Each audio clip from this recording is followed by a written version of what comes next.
We recall the Russo-Japanese War, which ended in 1906 with the Treaty of Portsmouth, New Hampshire.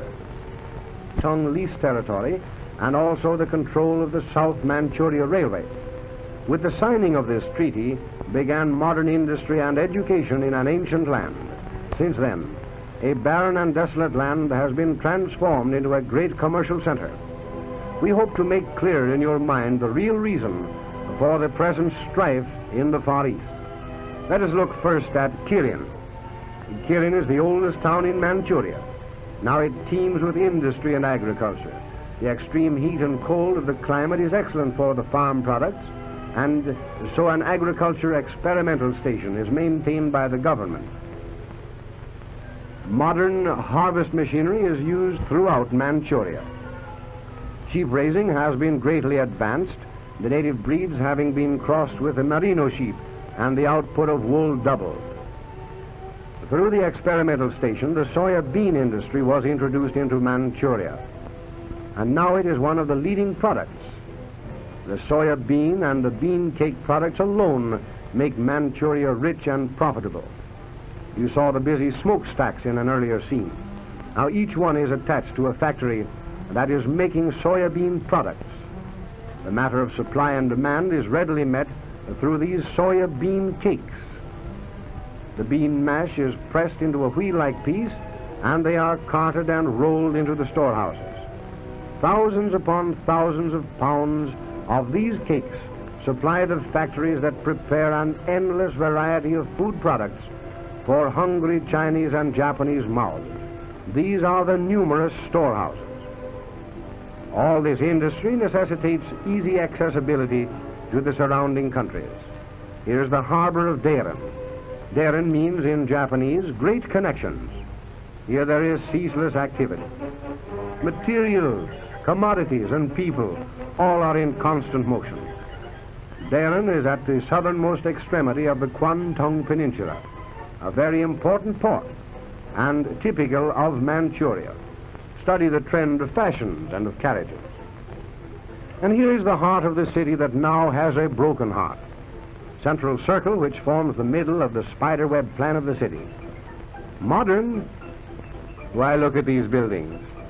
This is the Stock Exchange, the Wall Street of Dairen. There seems to be quite a bit of activity on the curb.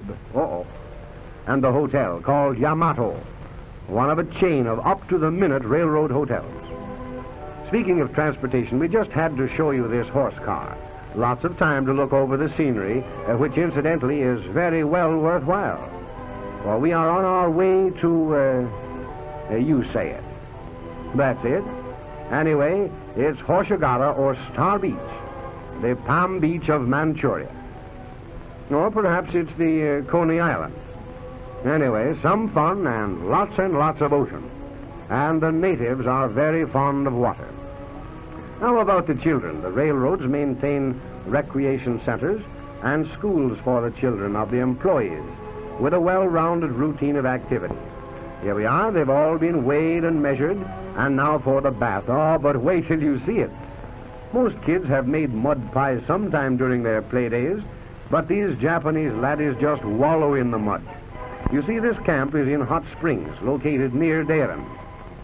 They are noted for their curative properties, the hot water and the mud sharing in this reputation. The camp is conducted along rigid health lines, and the plan includes everything. There is swimming, and the open-air exercises, the drills that keep the children in the pink of condition, and, of course, there are the school periods. Believe it or not, these boys are writing a complete sentence and manual training. Look at the plan on the blackboard. It starts on the right and reads to the left. For the girls, there is the class in modern home economics, teaching the most modern methods in cookery.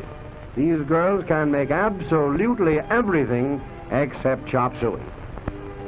And recreation of recreations. The American national game has taken root solidly. The natural alertness and wiriness of the Chinese and Japanese make them very good players. So much so that they are very often found to be giving our own boys a tough battle. The lighter side of the life of Manchuria was introduced by the Japanese geisha girls, who from earliest childhood have been trained to do their delicate pantomime dances. Symbolic they are of the life of the natives. Every little movement has a meaning all its own. Now listen to this ragtime.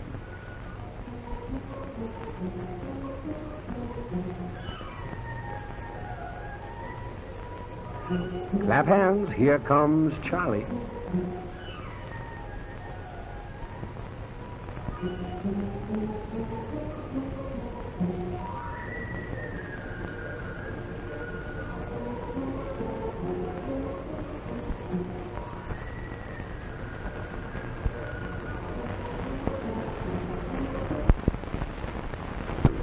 Harbin was the Russians and is in a very strategic position.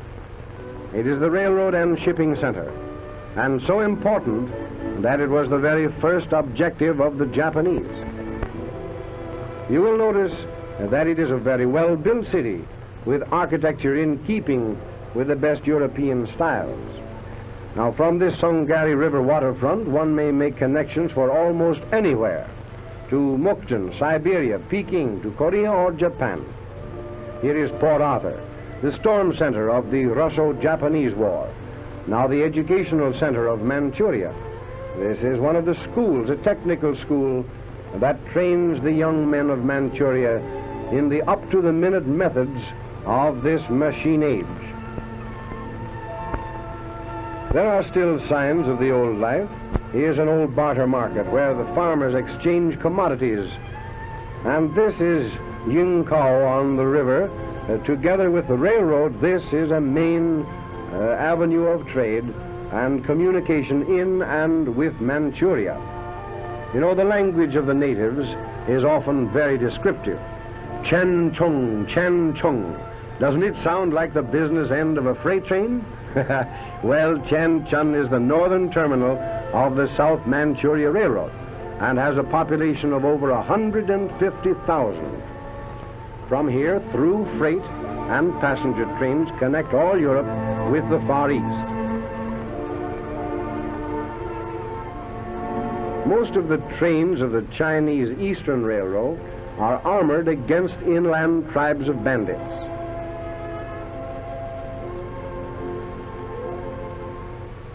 These and other rolling stocks are cared for in a very efficient repair shop. These scenes readily show us how far Manchuria has advanced in the years since the Portsmouth Treaty. For in addition to remarkably cheap labor, they use all modern repair methods and equipment.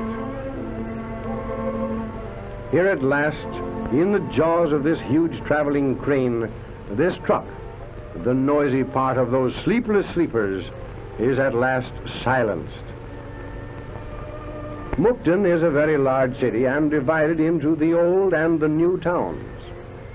The new part, built by the Japanese, contains every facility of modern life. The Mukden railroad stations are scenes of endless activity. Here we catch trains for either the north or the south. Now here is more of the natural wealth of Manchuria. We are now at the famous coal mines of Fushun, regarded throughout the world as one of the most remarkable of surface mines. No digging of great tunnels here and no necessity for the men to spend days underground, for the coal seams are on the surface and are broken by dynamiting.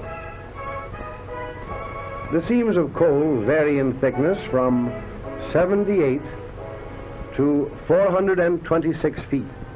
In other words, these are actually coal mountains and extend for 10 miles and contain 1,200,000,000 tons of coal. It's really mining in the open air, or what they know as the open cut.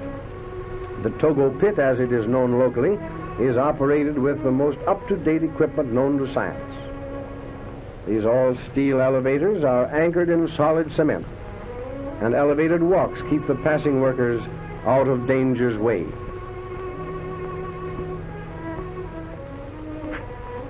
And here we are in Ancham, and at the seat of another basic and all-important industry, the home of pig iron.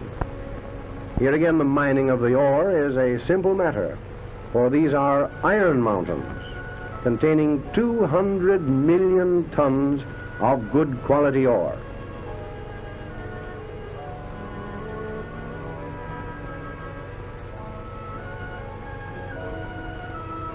These expert workers handle iron when it is so hot that it runs like water. It is allowed to flow into the sand molds and is next seen as pig iron. All these gigantic operations were made possible by the development of the South Manchuria Railroad and are now within its control. Think of it, the annual capacity of these furnaces is 150,000 tons of pig iron. This section of Manchuria is so rich in lumber that it is called Wu-Chi, meaning forest. The waterways are used for the transportation of logs from the forests to the mills. Note these sturdy Siberian ponies, Lilliputian in size, but Herculean in strength. They draw the logs from the river. That's where pull really counts. Again, we see how modern are the methods used in preparing the lumber that really should be used in building more homes for an ever-increasing population.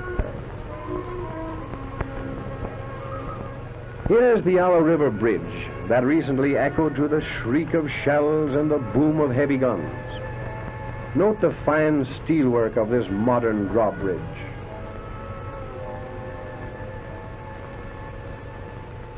There is a striking contrast between the ancient flat-bottomed sampans and this marvel of modern engineering.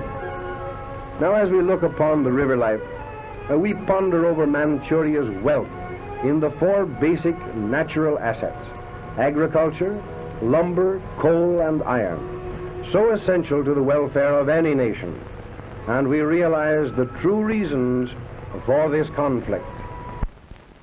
The Yellow River is alive with rafts and sampans. Slowly but surely they ply their watery way, river tramps afloat. The ancestors, if you will, to the present-day houseboats. Home and all, they drift with the tide, the flotsam and jetsam of the Far East.